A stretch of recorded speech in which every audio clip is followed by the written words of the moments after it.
नमस्कार दोस्तों, आज की जो कहानी है वो सत्य घटना पर आधारित है और ये कहानी कहीं और नहीं बल्कि उत्तर प्रदेश के सहारनपुर की है।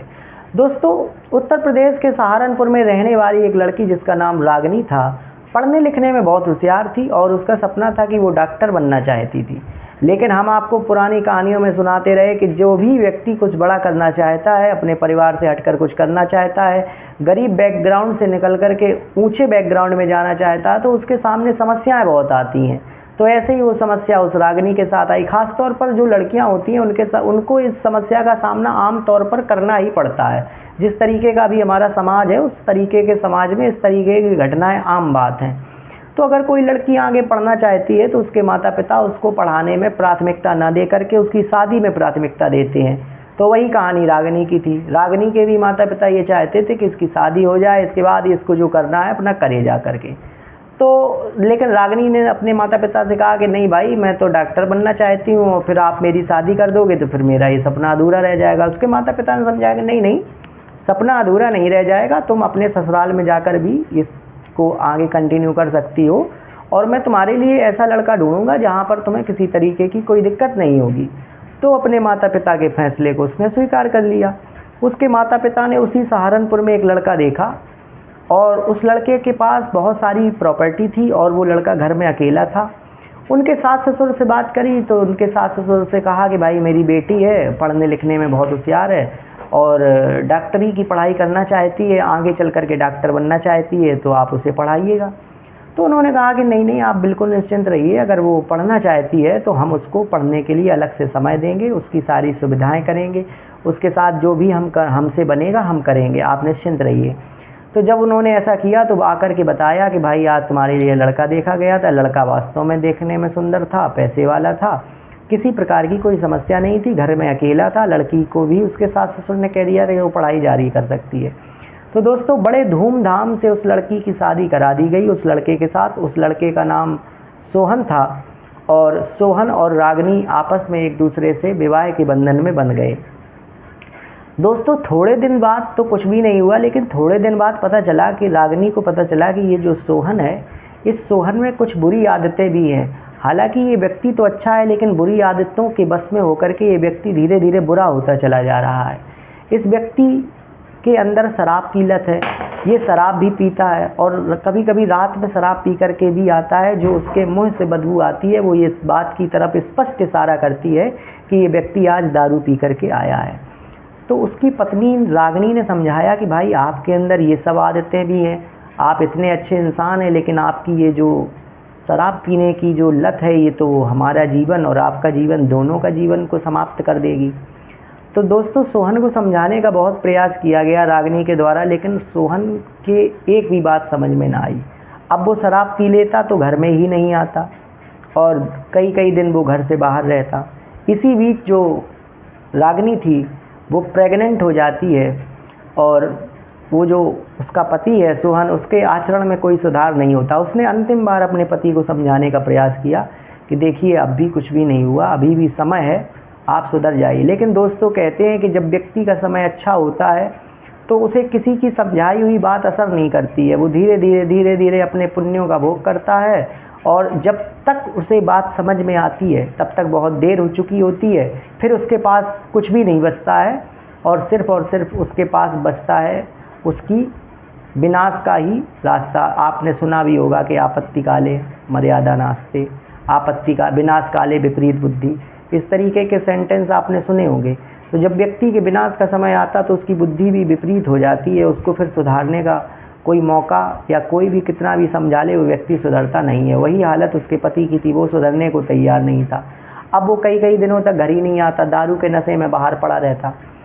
एक दिन उसके दोस्तों ने उससे कहा कि यार तुम्हारी पत्नी बाहर जाती है तो तुमसे इस तरीके का बिहेवियर करती है, तुमको घर में नहीं घुसने देती है, तो कहीं ऐसा तो नहीं तुम्हारी पत्नी का कहीं और चक्कर चल रहा हो। तो वो व्यक्ति नशे में था, उसने कहा कि यार तुम बिल्कुल सही कह रहे हो सकता है इसीलिए मेरी पत्नी मुझे जो है मुझसे लड़ती झगड़ती है और मुझे घर में नहीं आने देती। तो वो गुस्से में आया और अपनी पत्नी से भला बुरा कहने लगा। उसकी पत्नी ने उसको समझाया कि देखिए आप नशे में हैं, आप सो जाइए, हम आपसे सुबह बात करेंगे, लेकिन वो मानने को तैयार नहीं। उसके सास ससुर भी आ गए। हालांकि उसके जो सास ससुर थे रागिनी के सास ससुर थे वो उसको बहुत चाहते थे, लेकिन अपने लड़कों की बुरी आदतों से वो मजबूर थे। उसके सास ससुर भी आ गए, उन्होंने बीच बचाव किया कि नहीं भाई गलत बात है, इस तरीके का आपको नहीं कहना चाहिए। लेकिन सोहन रागिनी का झगड़ा इतना बढ़ गया कि सोहन ने रागिनी के साथ हाथापाई कर दी, और हाथापाई करने में उसका एक पैर रागिनी के पेट में लगा, तो रागिनी दूर जा कर के गिरी, और जब दूर जा कर के गिरी तो उसमें उसके पेट में पल रहा बच्चा उसी समय मर गया। उसे हॉस्पिटल ले जाया गया, जहाँ पर डॉक्टरों ने कहा कि अंदर जो बच्चा था वो उसकी डेथ हो चुकी है, अब माँ को बचाया जा सकता है। ऐसा सुना था कि रागिनी को इतना दुख हुआ, उसका रो रो कर बहुत बुरा हाल हो गया, और उसके जो सास ससुर थे वो भी बड़ा दुखी हो गए कि अरे मेरे बेटे ने क्या किया, और इतना करने के बाद उनका बेटा घर से भाग गया। तो दोस्तों फिर होता ये है कि अब रागिनी ने कहा कि भाई अब इस आदमी के साथ मेरा रहना ठीक नहीं है। जब इसने अपने बच्चे को मार दिया और मार करके ये भाग गया और इसका पता नहीं चल रहा कि ये कहाँ गया, तो अब इसके साथ रहना ठीक नहीं होगा, इससे हमारी संवेदना अब कुछ भी नहीं रही। अब मेरा यही रास्ता है कि मैं इससे अलग हो जाऊं, उसी में मेरा कल्याण है, और अगर मैं इसके साथ रही तो मेरा भविष्य भी जाएगा और मैं कुछ कर भी नहीं पाऊंगी और कोई मुझे रास्ता या कोई लाभ नहीं मिलेगा। उसने अपने सास ससुर को समझाया कि देखिए माताजी पिताजी, हमारा सपना डॉक्टर बनने का है, लेकिन मैं यहाँ रह करके कुछ भी नहीं कर सकती। तो उसके सास ससुर ने कहा कि भाई ठीक है, तो तुम अगर चाहती हो तो तुम अपने मायके में जा कर के रह सकती हो। तो उसने अपने पति से तलाक ले लिया और मायके में जा कर के रहने लगी, और दोस्तों धीरे धीरे अपनी पढ़ाई करती रही और एक दिन वो डॉक्टर बन गई। और जैसा कि आपको पता है कि डॉक्टर बनने के बाद उसको एक सरकारी अस्पताल में उसकी नियुक्ति हो गई, और वो सरकारी अस्पताल में मरीजों को देख रेख का काम करने लगी।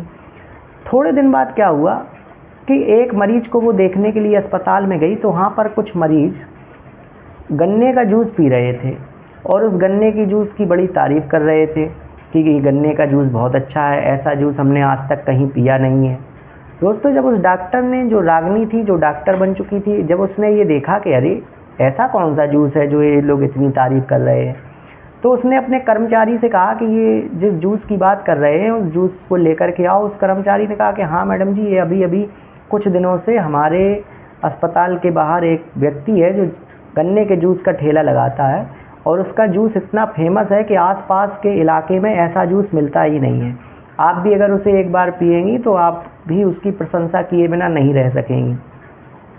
तो उसने अपने कंपाउंडर से कह कर के जूस मंगवाया, और कंपाउंडर जूस लेकर के आया, तो मैडम ने जूस पिया तो उसको लगा कि यार वास्तव में तो बात सही है, ऐसा जूस तो हमने आज तक नहीं पिया, इसमें कुछ ऐसा मसाला पड़ा है जो यूनिक है, जिसका टेस्ट अलग है, जो और जूस हैं उनसे इसे अलग बनाता है। तो उसने कहा कि अब मैं अपने माता पिता को ले जाएंगे, उनको भी इसको जूस को पिलाएंगे, वो भी देखेंगे, इसका स्वाद लेंगे। तो दोस्तों जब वो अपने हॉस्पिटल से उसकी छुट्टी हुई तो वो सीधे जूस की दुकान पर पहुंची, और जैसे ही वो जूस की दुकान पर पहुंची तो देख कर के वो दंग रह गई कि वो जो जूस बेच रहा था वो कोई और नहीं, उसका वही पुराना पति था जिससे उसका झगड़ा हो गया था और उसने उसे तलाक दे दिया था। अब ऐसा देख करके तो बड़ा आश्चर्यचकित हुई, कह रही है तो इसके पास तो बहुत अच्छी प्रॉपर्टी थी, बहुत पैसा था, ये आज क्या कर रहा है। लेकिन वो फिर रुकी नहीं, सीधा अपने घर चली गई और उसने जाकर के अपने माता पिता को ये बात बताई। उसके माता पिता ने भी जब ये देखा सुना तो वो भी आश्चर्यचकित हो गए, कह रही है उसके पास तो बहुत प्रॉपर्टी थी, उसके पास तो बहुत पैसे थे, अचानक वो गन्ने का जूस बेचता, हो सकता तुमको कोई धोखा हो गया हो, ये बात और कोई हो। उसने कहा कि नहीं पिताजी, मुझे धोखा नहीं हुआ, मैंने बिल्कुल स्पष्ट देखा कि वो वही है, सोहन ही है जो गन्ने का जूस बेचता हमारे हॉस्पिटल के बाहर। तो उसने कहा कि तुम उससे पूछना यार कि क्या हो गया भाई। उसने कहा ठीक है पिताजी, मैं कल जाऊंगी तो उसको बुला करके पूछूंगी। अगले दिन वो अपने अस्पताल में जाती है और अपने कंपाउंडर से कहती है कि जाओ जो गन्ने का जूस लगाता है उसको हमारे ऑफिस में लेकर के आओ। वो व्यक्ति जाता है और गन्ने वाले जूस से कहता है चलो तुमको मैडम बुला रही। तो पहले तो गन्ने के जूस बेचने वाला डर जाता है कि यार हो सकता है कि हम हॉस्पिटल के सामने लगा रहे हो जूस का ठेला, तो मैडम ये कहें कि कल से ये ठेला नहीं लगाओगे यहाँ पर।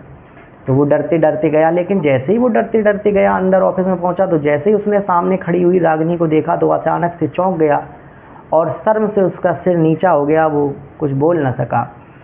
तभी उस डॉक्टर ने कहा कि आइए बैठिए, कोई बात नहीं, बैठ जाइए। उसने कहा जी मैम बताएं क्या हमारे लिए क्या सेवा है। उन्होंने कहा कि भाई सोहन, ये बताओ कि भाई तुम तो बड़ा पैसे वाले थे, तुम्हारी ये स्थिति क्या है, मैं तुम्हारी कहानी जानना चाहती हूँ।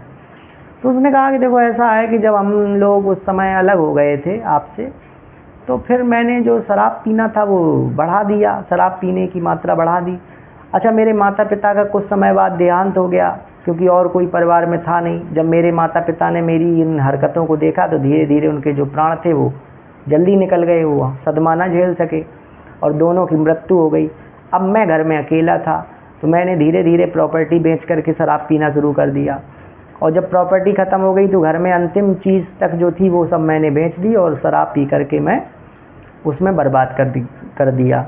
इसके बाद फिर अब मेरे पास रोज़गार का कोई साधन नहीं था, तो मैं अपने एक दोस्त के पास पहुंचा जो कि जूस का ठेला लगाता। मैंने उससे कुछ मदद मांगी तो उसने तो पहले तो मेरा उपहास उड़ाया, अरे यार तुम बड़े आदमी, तुम ये क्या कह रहे हो। लेकिन जब मैंने उसको असलियत से रूबरू कराया कि नहीं नहीं, मैं बिल्कुल मदद के लिए आया हूँ, मुझे मदद की सख्त ज़रूरत है, तो फिर उस व्यक्ति ने मेरी मदद करने के लिए कहा कि चलो भाई, अगर ऐसी बात है तो फिर तुम हमारे इसी ठेले पर आ जाओ, तो हम दोनों लोग मिलकर के जूस बेचेंगे, जो भी होगा हम लोग आधा आधा ले लेंगे। तो कुछ दिनों तक तो मैं उसके जूस के ठेले पर काम किया। धीरे धीरे मैंने वहाँ पर पैसे कमाए और अब कुछ पैसे अपने दोस्त से उधार लेकर के मैंने अपना अलग जूस का ठेला लगा लिया।